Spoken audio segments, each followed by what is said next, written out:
वालेकुम। इस वीडियो में हम जो गोनैड्स की डेवलपमेंट होती है उसकी बात करेंगे, टेस्टीज की एंड ओवरीज की। यहाँ पे इन्होंने जो फिगर दिखाई हुई है, फिगर में इन्होंने जो ये वाली साइड है लेफ्ट साइड पे जो इन्होंने दो, क्योंकि दो गोनैड्स होते हैं, दो टेस्टीज एंड दो ओवरीज होती हैं, तो जिन्होंने ये वाली साइड दिखाई हुई है इन्होंने मेल्स की दिखाई हुई है, एंड जो ये वाली साइड दिखाई हुई है ये फीमेल्स की दिखाई हुई है। यहाँ पे ओवरीज का दिखाया हुआ है, यहाँ पे इन्होंने दिखाया हुआ है मेल्स का टेस्टीज का। अब होता क्या है कि टेस्टीज बनती कैसी हैं?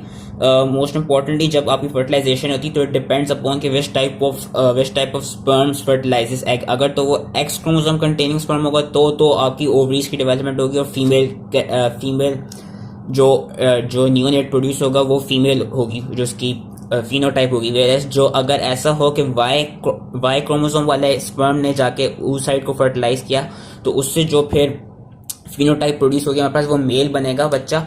अब वो होता क्या है, वो ज़्यादा इंपॉर्टेंट क्यों है कि जो आपकी वाई क्रोमोसोम है, वाई क्रोमोसोम पे एक जीन होती है जिसका नाम होता है SRY जीन। ये याद रखनी कि एक SRY जीन होती है, sex determining region on Y chromosome. जो SRY जीन है, sex determining region on Y chromosome, और जो वाई क्रोमोसोम है उसके शॉर्ट आर्म पे एक फैक्टर होता है, उस फैक्टर का नाम होता है टेस्टीज डिटर्मिनिंग फैक्टर TDF। और यही सबसे इंपॉर्टेंट फैक्टर होता है जिसकी वजह से फिर मेल सेक्सुअल कैरेक्टरिस्टिक्स और मेल सेक्सुअल डिफरेंशिएशन होती है। और फीमेल्स, और क्या कहते हैं, फीमेल्स में ये नहीं होता क्योंकि फीमेल्स में वाई क्रोमोसोम वाली जीन्स नहीं होती, SRY जीन नहीं होती, इसलिए फीमेल्स में इस कैरेक्टरिस्टिक्स की ना होने की वजह से जो फीमेल्स उनमें टेस्टीज नहीं बनती, उनमें ओवरीज बनती। तो फिर से रिपीट करता हूँ, होता क्या है कि जो वाई क्रोमोसोम है उस पर एक SRY जीन होती है which is sex determining region on Y chromosome, और जो उसका शॉर्ट आर्म होता है उस शॉर्ट आर्म पे एक फैक्टर होता है which is known as testes determining factor. इस टेस्टीज डिटर्मिनिंग फैक्टर की वजह से होता क्या है कि ड्यूरिंग 7th वीक मेल्स में डिफरेंशिएशन शुरू होने लग जाती है गोनेट्स की, और जो गोनेट्स बनते हैं वो टिपिकल मेल गोनेट्स बनते हैं। वैसे फीमेल्स का पढ़ेंगे कि फीमेल्स में जो गोनेट्स की डिफरेंशिएशन होती है वो यूजली क्या कहते हैं बहुत देर बाद, अराउंड 10 to 12 वीक्स बाद आइडेंटिफाई होती है, ज्यादा जल्दी आइडेंटिफाई नहीं होती। तो होता क्या है कि ड्यूरिंग 7th वीक फिर वो जो टेस्टीज डिटर्मिनिंग फैक्टर है, मैंने कहा था पिछली वीडियो में कि जो कॉर्टेक्स होगा, कॉर्टेक्स रिग्रेस हो जाएगा मेल्स में, वेरस जो मेडुला होगा, मेडुला आपको टेस्टिस बनाएगा। वो होता क्या है कि जो टेस्टिस डिटर्मिनिंग फैक्टर है वो बेसिकली जो गोनेडल कॉर्ड्स होते हैं वहां पे सेमिनिफेरस कॉर्ड्स की डेवलपमेंट को इंड्यूस कराते हैं। सेमिनिफेरस कॉर्ड्स की जो डेवलपमेंट है उसको वो उनको कंडेंस कराते हैं, उसकी डेवलपमेंट को इंड्यूस कराते हैं, एंड फिर उन सेमिनिफेरस कॉर्ड्स को वो मेडुला के अंदर ले आता है। ये हम देख सकते हैं यहाँ पे, ये जो सेमिनिफेरस कॉर्ड्स हैं ये मेडुला के अंदर है। एंड ये सेमिनिफेरस कॉर्ड्स क्या होती है, जो बेसिकली सेमिनिफेरस कॉर्ड्स हैं ये प्राइमोर्डियम है सेमिनिफेरस ट्यूब्यूल्स का। TDF है जो टेस्टिस डिटर्मिनिंग फैक्टर है, इसकी वजह से क्या हुआ, ये जो गोनेडल कॉर्ड्स थी, ये ड्यूरिंग 50 दिखाई हुई गोनेडल कॉर्ड से फिर क्या बना, आपकी सेमिनिफेरस कॉर्ड्स बनी, एंड ये सेमिनिफेरस कॉर्ड्स आपका क्या कहते हैं TDF से इंड्यूस हुई, एंड ये आपका जाके इलोंगेट होकर फिर मेडुला में चली जाएंगी, वहां पे सेमिनिफेरस कॉर्ड्स एंड रेटी टेस्टीज बनाएंगी। एंड होता क्या कि सिंस जो टेस्टीज हैं जैसी वो इनलार्ज कर रही होंगी, जैसी वो डेवलप हो रही होंगी, तो जो उनकी मेजेंट्री होगी ना, जो जिसके साथ वो मीजोनेफ्रिक डक्ट के साथ वो हुई हुई थी, क्योंकि हमने देखा था कि जो गोनेड्स होते हैं वो मीजोनेफ्रिक डक्ट, जो मीजोनेफ्रोस का अटैच हुए होते हैं। अब होगा क्या, जैसी डेवलपमेंट हो रही होगी, जो मीजोनेफ्रोस होगा वो डिजेनरेट हो रहा होगा, तो जो गोनेड्स होंगे, जो मेल के गोनेड्स होंगे, जो टेस्टीज होंगी, वो फिर एक अपनी मेजेंट्री के साथ आपका क्या कहते हैं, अपनी मेजेंट्री जो उनकी वो होगी, क्या कहते हैं, वो बेसिकली एक अपनी मेजेंट्री में सस्पेंड हो जाएंगी, और इस मेजेंट्री का नाम होगा मीजोओर्कियम। मीजोओर्कियम के साथ वो अटैच हुई होंगी, मीजोओर्कियम के अंदर वो सस्पेंड हो जाएंगी जो टेस्टीज होंगी। एंड होगा क्या कि टेस्टीज जिस तरह लार्ज करी, जो सेमिनिफेरस कॉर्ड्स हैं, सेमिनिफेरस कॉर्ड्स के साथ साथ रेटी टेस्टीज बनेंगी, एंड ये सब हो रहा होगा मेडुला में, क्योंकि वी नो जो कॉर्टेक्स होता है, कॉर्टेक्स आपका डीजनरेट कर जाते हैं। लेकिन ये चीज याद रखनी है कि जो सेमिनिफेरस कॉर्ड्स हैं, सेमिनिफेरस कॉर्ड्स आपका गोनेडल रिज, गोनेडल कॉर्टेक्स से ही आती है, लेकिन फिर वो बाद में मेडुला के अंदर चली जाती है, कॉर्टेक्स आपका वो जो है डीजनरेट कर जाता है। अब होता क्या है कि जैसी सेमिनिफेरस कॉर्ड्स या मेडुला में बन रही होती हैं, सेमिनिफेरस कॉर्ड्स ने अपनी सरफेस एपिथेलियम के साथ उनका जो कनेक्शन होता है वो लॉस्ट हो जाता है, एंड जैसी सेमिनिफेरस कॉर्ड्स का सरफेस एपिथेलियम के साथ कनेक्शन लॉस्ट हो जाए तो वो जो सरफेस का एपिथेलियम होता है ना, वो फिर किस में कन्वर्ट हो जाता है, वो एक कन्वर्ट हो जाता है एक फाइबरस कैप्सूल में जिसका नाम होता है ट्यूनिका एल्बुगिनिया। ये जो सरफेस एपिथेलियम था ये फिर किस में कन्वर्ट हो गया, ट्यूनिका एल्बुगिनिया में, जो आउटर कैप्सूल वाली कवरिंग होती है टेस्टीज में। एंड होता क्या है, आगे को जाके जो सेमिनिफेरस कॉर्ड्स हैं, सेमिनिफेरस कॉर्ड्स फर्दर डेवलप होती हैं सेमिनिफेरस ट्यूब्यूल्स में, स्ट्रेट ट्यूब्यूल्स में, एंड रेटी टेस्टीज में। ये सेमिनिफेरस कॉर्ड्स डेवलप होती हैं, एंड साथ साथ हो क्या होता है कि आपकी जो सेमिनिफेरस कॉर्ड्स है, मैंने कहा सेमिनिफेरस कॉर्ड्स जो कॉर्टेक्स है वहां से डिराइव होकर फिर मेडुला में चली जाती हैं।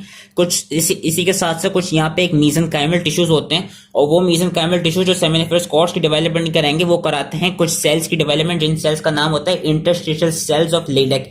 जो इंटरस्टिशियल सेल्स होते हैं, जो लेडेक के सेल्स होते हैं, इनका फंक्शन क्या है कि ड्यूरिंग 8 वीक ये प्रोडक्शन कराते हैं टेस्टोस्टेरोन की और जितने भी एंड्रोजन्स होते हैं, टेस्टोस्टेरोन, एंड्रोस्टेनिडायोन, डाईहाइड्रोटेस्टोस्टेरोन, जो टेस्टोस्टेरोन की काफी एक्टिव फॉर्म है, तो उसकी जो प्रोडक्शन शुरू होती है वो होती है ड्यूरिंग 8 वीक। एंड वो कराता कौन है? वो कराता है इंटरस्टिशियल सेल्स या सेल्स ऑफ लेडिक, जो कि डिफरेंट मीसेनकाइम से प्रोड्यूस हुए होते हैं। एंड साथ ही साथ जो टेस्टोस्टेरोन की प्रोडक्शन है वो ड्यूरिंग 8 to 12 वीक ज्यादा इंक्रीज हुई होती है मेल्स में, एंड इसको इंक्रीज कराता कौन है? ये साथ में ह्यूमन कोरियोनिक गोनेडोट्रोपिन भी टेस्टोस्टेरोन की प्रोडक्शन को ज्यादा से ज्यादा इंक्रीज करा रहा होता है। तो टेस्टोस्टेरोन की जो प्रोडक्शन है वो एक तो ह्यूमन कोरियोनिक गोनेडोट्रोपिन इंक्रीज करा रहा होता है, दूसरा उसकी प्रोडक्शन होती है इंटरस्टिशियल सेल्स से, जिसको हम लेडिक सेल्स भी कहते हैं। साथ ही क्या होता है कि जो आपका सरफेस एपिथेलियम था शुरू में ट्यूनिकल बुगिनिया बनने से पहले, जो सरफेस एपिथेलियम था, सरफेस एपिथेलियम कुछ सेल्स को क्या कहते हैं डेवलपमेंट कराता है, जो कि as a supporting cells present होते हैं सेमिनिफेरस ट्यूब्यूल्स के अंदर। एंड उन सेल्स का नाम होता है सस्टेंटिकुलर सेल्स, और you can call it Sertoli cells. Sertoli sales की खास बात क्या है कि जो सर्टोली सेल्स, इनका फंक्शन ये है कि सर्टोली सेल्स ने basically anti Mullerian hormone produce करना होता है अंटिल प्यूबर्टी।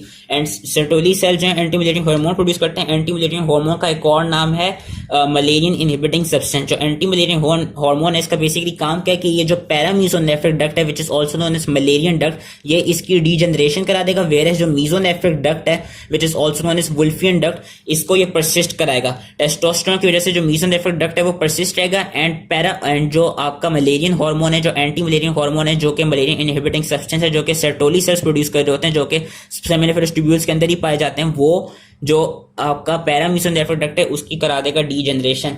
एंड आगे जाके होगा क्या कि जैसी डेवलपमेंट हो रही होगी, वी विल सी कि जो आपकी सेमिनिफेरस ट्यूब्यूल्स थी वो स्ट्रेट ट्यूब्यूल्स एंड रेटी टेस्टिस में कन्वर्टिंग, फिर रेटी टेस्टिस से आगे जाके इफेंट डक्ट्यूल्स बनती हैं। एंड जो मीजोनेफ्रिक डक्ट होता है, क्योंकि वो हम जब डक्टल सिस्टम की वीडियो भी पढ़ेंगे तो उसमें भी देखेंगे कि जो मीजोनेफ्रिक डक्ट होगा वो आगे जाके क्या करेगा, वो एक तो डक्ट ऑफ एपिडिडिमिस बनाएगा, साथ में जो मीजोनेफ्रिक ट्यूब्यूल्स होंगी उस मीजोनेफ्रिक डक्ट की, they will give rise to efferent ductules. And efferent ductules के थ्रू ही जो आपका हम मैंने क्या कहते हैं अपनी जो मेल रिप्रोडक्टिव मॉडल की वीडियो थी उसमें बताया था, जो स्पर्म्स का जो वो होता है पाथवे होता है कि it starts from seminiferous tubules, then through straight tubules, reti testes, and then reti testes से वो efferent ductules के थ्रू, efferent ductules कहाँ से derive हुए? mesonephric tubules से। फिर efferent ductules के थ्रू वो जाते हैं duct of epididymis में, एंड जो duct of epididymis है ये derive हुआ है mesonephric duct से।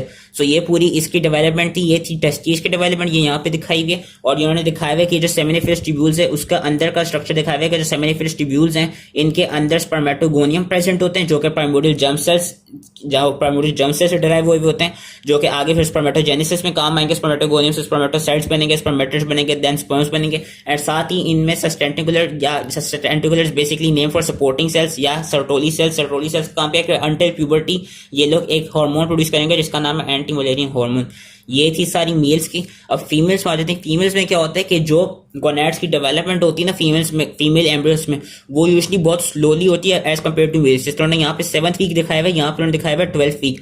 होता क्या है कि जो अराउंड 10th वीक तक जो आपकी ओवरीज हैं वो इतनी हिस्टोलॉजिकली आइडेंटिफाइबल होती नहीं है। और फिर आगे जाके होता क्या है कि जो आपके गोनेडल कॉर्ड्स होती हैं, गोनेडल कॉर्ड्स आपके फिर डेवलप होती हैं, क्योंकि हमने पढ़ा था अपनी इंडिफरेंट गोनेड्स की वीडियो में कि जो कॉर्टेक्स होता है, कॉर्टेक्स से ही आपका फिर ओवरीज बनती हैं, वेरिएशन मेडुला रिग्रेस कर जाता है। होता क्या है कि जो गोनेडल कॉर्ड्स होती हैं जो कि कॉर्टेक्स वाली साइड पे प्रेजेंट होती हैं, these gonadal cords they develop and they give rise to ovary.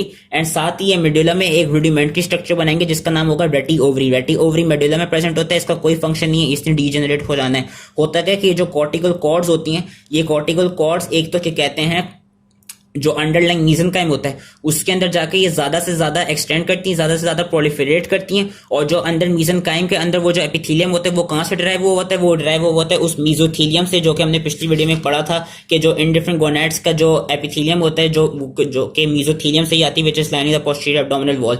तो बेसिकली हो क्या रहा होता है फीमेल्स में जो कॉर्टिकल कॉर्ड्स होती हैं, they are extending in size, they are proliferating. और साथ ही और ये कॉर्टिकल कॉर्ड्स आपके जो अंडरलाइन मीसेंकाइम है वहां पे जाके प्रोलिफरेट कर रही होती हैं। एंड साथ में इन कॉर्टिकल कॉर्ड्स के अंदर होता क्या है, वहां पे जाके कुछ प्राइमोर्डियल जर्म सेल्स जो है वो इनकॉर्पोरेट कर जाते हैं। जैसे ये प्राइमोर्डियल जर्म सेल्स जाके कॉर्टिकल कॉर्ड्स के अंदर जाके जैसे वो इनकॉर्पोरेट करते हैं, दे गिव राइज टू oogoниयम विच इज नोन एज जो कि क्या कहते हैं प्राइमोर्डियल जर्म सेल होता है फीमेल्स में oogoनियम। एंड होता क्या है कि हमने पढ़ा कि oogoनियम से प्राइमरी oocyte बनता है, देन आगे जाके secondary oocyte and then oocyte बनता है। होता क्या है कि जो प्राइमरी जो oogoनियम होता है एंड जो oogoनियम के सराउंडिंगली या प्राइमरी oocyte के जो सराउंडिंग वो होते हैं फॉलिकुलर सेल्स होते हैं। वो फॉलिकुलर सेल्स कहां से डिराइव हुए होते हैं, वो फॉलिकुलर सेल्स डिराइव होते हैं सरफेस एपिथेलियम से। एंड इसमें खास बात क्या है कि मेल्स में तो सरफेस एपिथेलियम लॉस्ट हो जाता है एंड ट्यूनिका एल्बुगिनिया बना देता है फॉरन ही।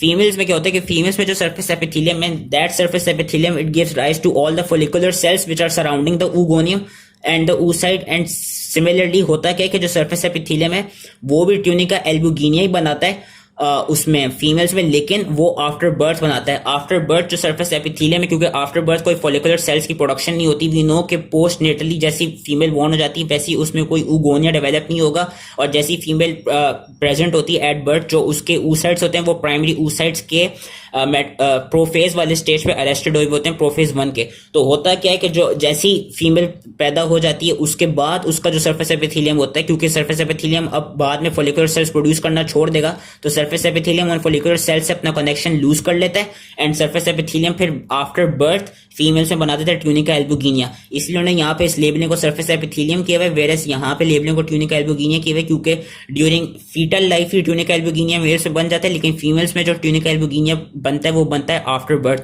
एंड यही चीज थी ओवरीज की, यही थी डेवलपमेंट थी ओवरीज की। एंड सिमिलरली जैसी ओवरीज डेवलप हो रही होती है और जैसी मीजोनेफ्रोस डीजेनरेट करने लग जाते हैं, तो जो ओवरीज जिस मेजेंट्री में सस्पेंडेड हुई होती है उस मेजेंट्री का नाम होता है मीजो ओवेरियम। एंड हम पढ़ेंगे कि जो फीमेल्स में जो सारी यूट्राइन ट्यूब एंड यूट्रस की जो डेवलपमेंट होती है वो होती है थ्रू पैरामीसोनेफ्रिक डक्ट। जो पैरामीसोनेफ्रिक डक्ट है इट परसिस्ट इन फीमेल्स, क्यों? बिकॉज फीमेल्स में कोई एंटी मलेरियन हार्मोन प्रेजेंट नहीं होता, क्योंकि फीमेल्स में कोई सर्टोरी सेल्स नहीं होते। एंड सिमिलरली जो मीजोनेफ्रिक डक्ट्स होते हैं, जो मीजोनेफ्रिक ट्यूब्यूल्स होती हैं, ये फीमेल्स के अंदर डीजेनरेट कर जाती हैं। एंड इन्होंने यहाँ पे फर्दर इसको मैग्नीफाई करके दिखाया है कि ये oogonia में ये आगे जाके फॉलिकुलर सेल्स से ये फॉलिकुलर सेल्स इसको सराउंड कर रहे हैं। और इन फॉलिकुलर सेल्स का ओरिजिन क्या है? Basically surface epithelium is giving rise to these follicular cells which are surrounding the oogoनियम and which will later surround the primary oocyte। So that was it. ये थी पूरी गोनैड्स की डेवलपमेंट, टेस्टिस एंड ओवरीज की। इन्होंने ovarian cortex का section दिखाया हुआ है एंड सेमिनिफेरस ट्यूब्यूल्स का सेक्शन दिखाया हुआ है। आई होप ये इजीली समझ में आ गया हो। हम इंशाल्लाह नेक्स्ट वीडियो में जो जेनिटल डक्ट्स होते हैं, जो डक्ट सिस्टम्स होते हैं दोनों मेल्स और फीमेल्स में, उसकी बात करेंगे। सो that was all for the development of gonads. I hope ये इजीली समझ में आ गया हो एंड थैंक यू।